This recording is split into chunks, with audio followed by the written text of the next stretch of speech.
Coming up on WUFT First at 5, Gainesville City Commission is cutting ties with a local after-school program. On me, Euphoria Gainesville, 7 stories of luxury student housing that remain completely vacant nearly 7 weeks since classes began at the University of Florida. I'll have details on how its supposed tenants are faring after an initial proposed move-in date of August 5th and more in just a moment. Temperatures have been in the 40s and 50s this morning, and they're about to get even colder. I'll time that out for you straight ahead. First at 5, from the University of Florida's College of Journalism and Communications, you're watching WUFT News. Welcome to WUFT News First at 5. I'm Megan Harnett. And I'm Bianca Smith. Thank you for joining us. One of Gainesville's newest apartment complexes still hasn't opened yet. The 3-month delay has left students scrambling for a place to stay. WUFT's Rafael de Santos spoke to students scheduled to move into the Euphoria apartment complex about their growing frustration.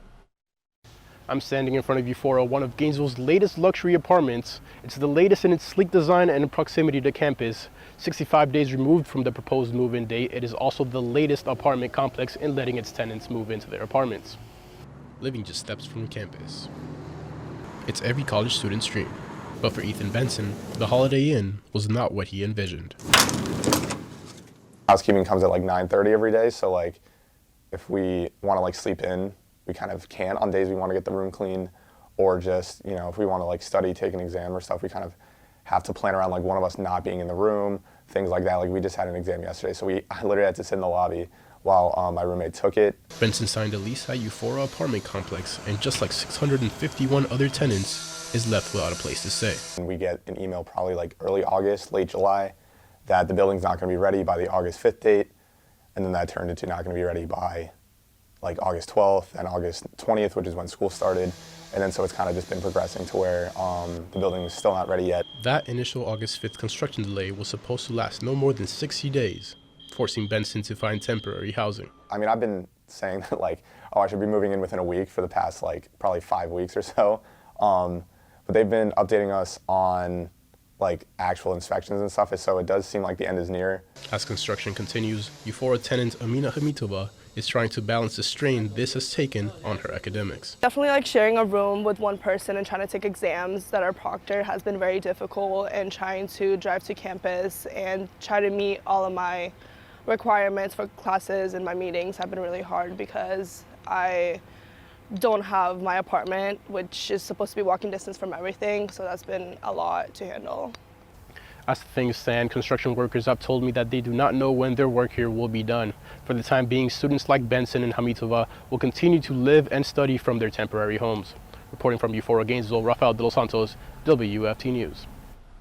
Well, I have some very exciting news to share. I got to wear a sweater to school today. I know, it has been so nice outside, and it's finally starting to feel like fall. Derrah, tell us more about what kind of weather we should expect this week.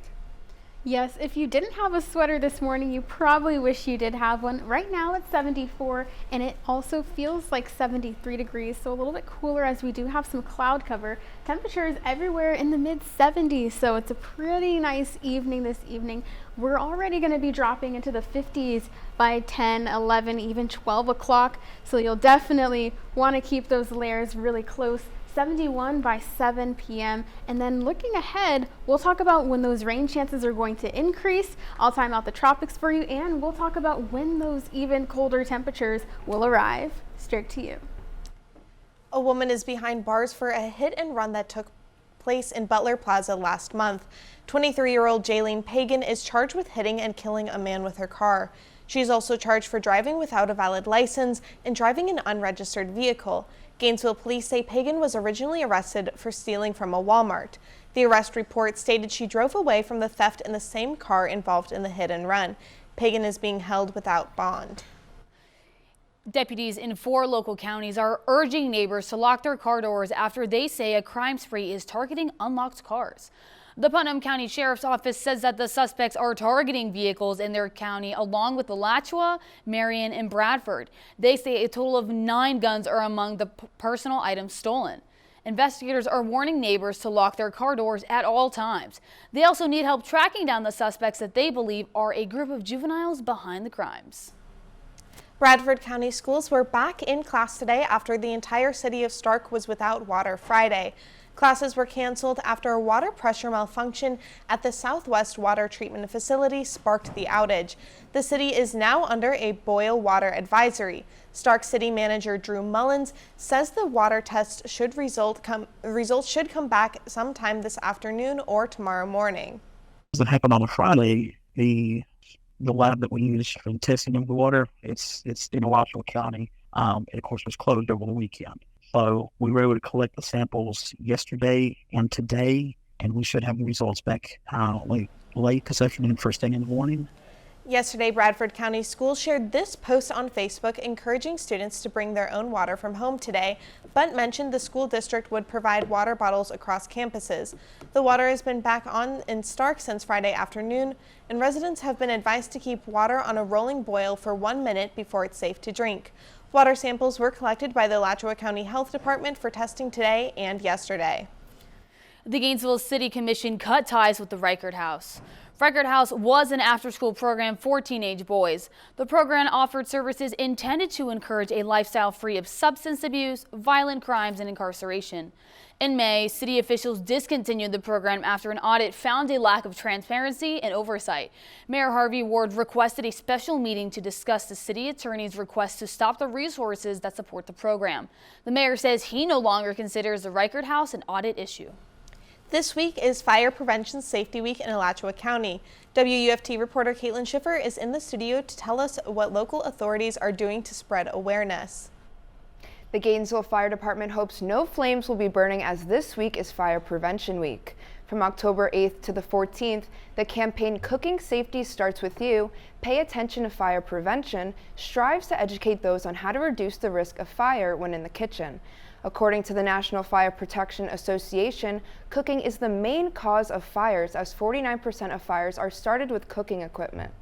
According to the NFPA, a few tips to enforce cooking safety include keeping a close eye on what you're cooking, clearing the cooking area of combustible items or anything that can easily burn, turning the pot handles toward the back of the stove, as well as creating a pet-free zone 3 feet around the cooking area. On Thursday, the Gainesville Fire Rescue will be partnering up with the Children's Trust of Alachua County to host Screaming for Safety, a fun event for all to participate in with trunk or treating, costume contests, and more. Reporting live, Caitlyn Schiffer, WUFT News. Thanks, Caitlyn. Coming up on WUFT News First at 5, two towns are splitting nearly $9 million. And one park is warning guests about an increase in alligator spottings. Find out why when we come back.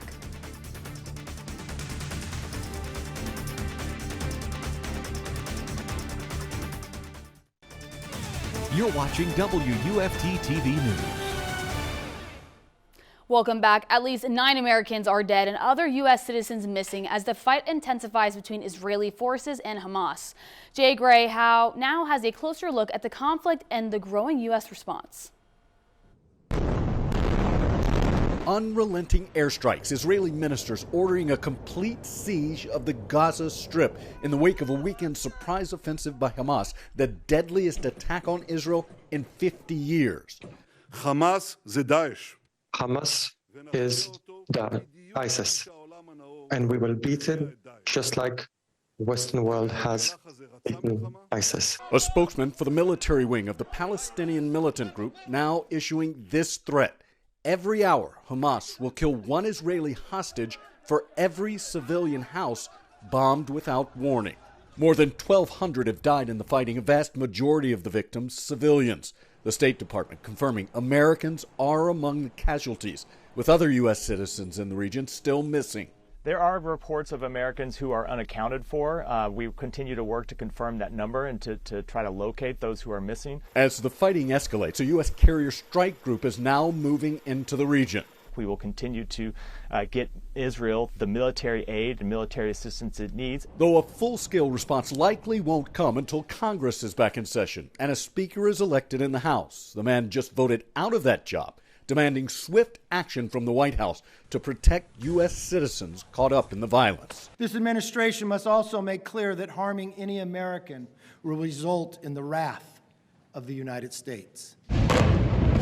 As thousands of miles away, the fighting intensifies. Jay Gray, NBC News.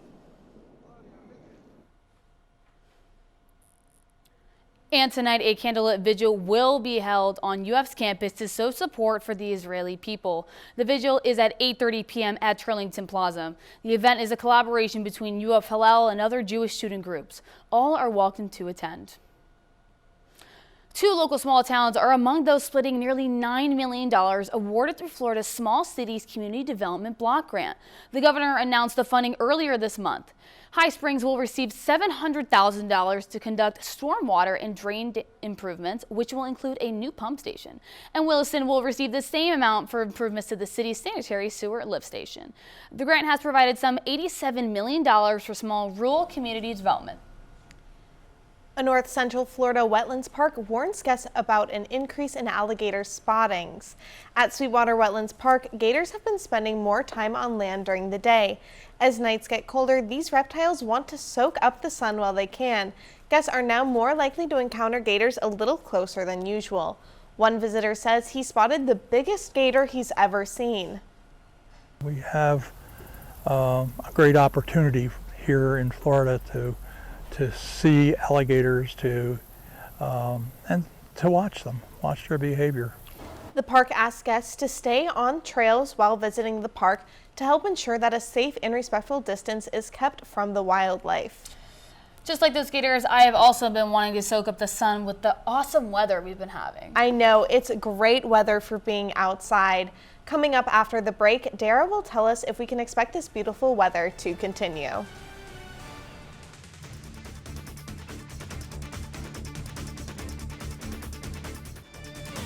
You're watching WUFT-TV News.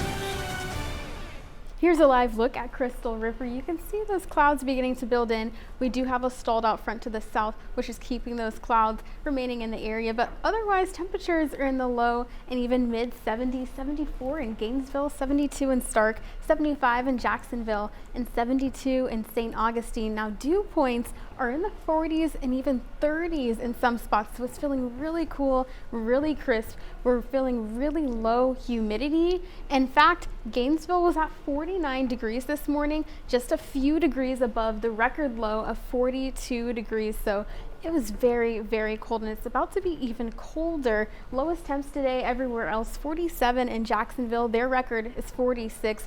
So pretty close to records here with these low temperatures. Tomorrow and tonight, we're looking at pretty moderate temperatures, just slightly warmer tonight at 50 degrees in Gainesville, 48 in Stark, and 55 degrees in Jacksonville. Tomorrow we will be climbing back to normal temperatures in the mid 80s, sunny and comfortable for the majority of the day as that dry air works in. So we aren't going to be seeing any rain just yet. Tuesday high temperatures back in the mid 80s, low 80s to the north. But let me take you out to the tropics because we are tracking a few systems here. We have this wave off the coast of Africa, which has a high chance of becoming a depression this week. So we'll continue to keep our eye on that. But right now, no impacts to land. The system that we are watching is here in the Gulf. It's expected to combine with this area of low pressure and then increase our rain chances as we head into Wednesday and Thursday. We are also tracking another cold front, which is going to come through and knock down temperatures next week. So this time next week,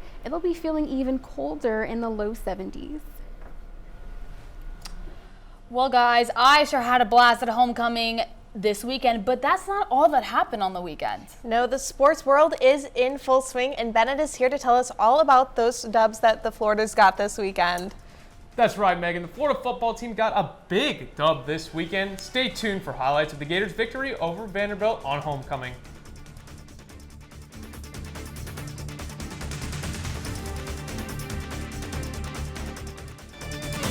You're watching WUFT-TV News. Welcome back. I'm Bennett Solomon. Let's talk some sports. Florida football got back in the win column on Saturday, defeating the Vanderbilt Commodores 38-14 in its annual homecoming game.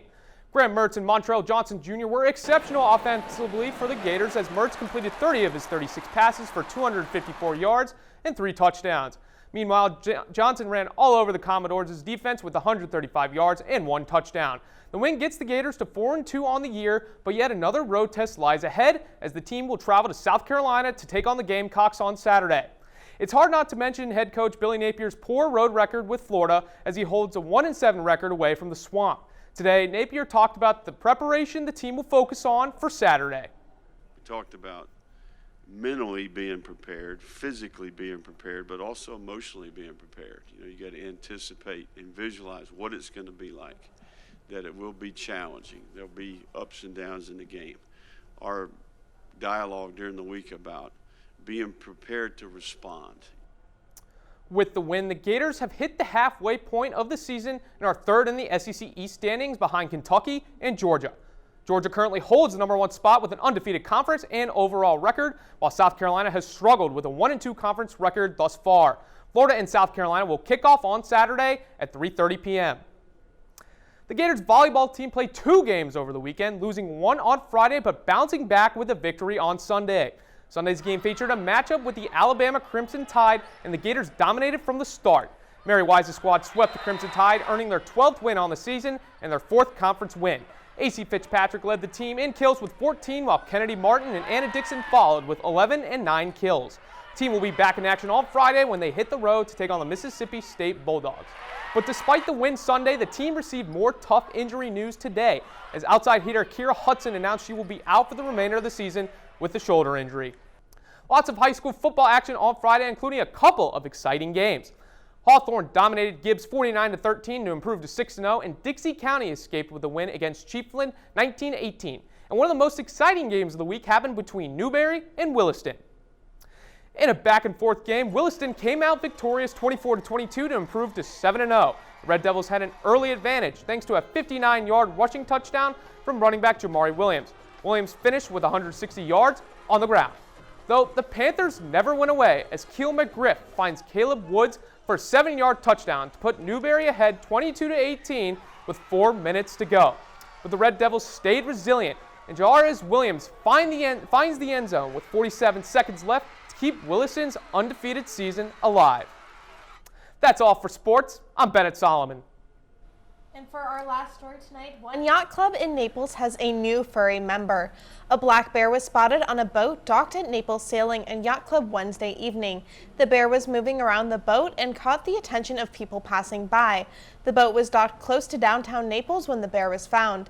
Officials encourage people to contact the Florida Fish and Wildlife Conservation if they need to report a human-bear conflict or if they find a sick or injured bear.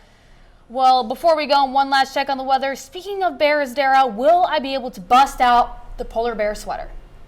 Tonight, you will be able to bust out the polar bear sweater, Bianca. We'll have lows in the 50s, even 40s in some spots. And that's good news because we'll have mostly clear skies if you're looking up to see that rocket launch tonight. Rocket launch time is at 10:45 p.m. and there's a 90% chance that it will take off. It was originally scheduled for last night, but due to high wind speeds, that got rescheduled to tonight. So really high rain chances with that system in the Gulf. And then we'll drop down after another cold front moves through next Sunday. Well, it sounds like it's going to be beautiful out. I'm very excited. I finally get to open up the windows and just be like, wow, it is not boiling hot outside. No. Well, BBC World News is next and the PBS News Hour is coming up at 7. But your Florida news is always on WUFT.org, and have a great night.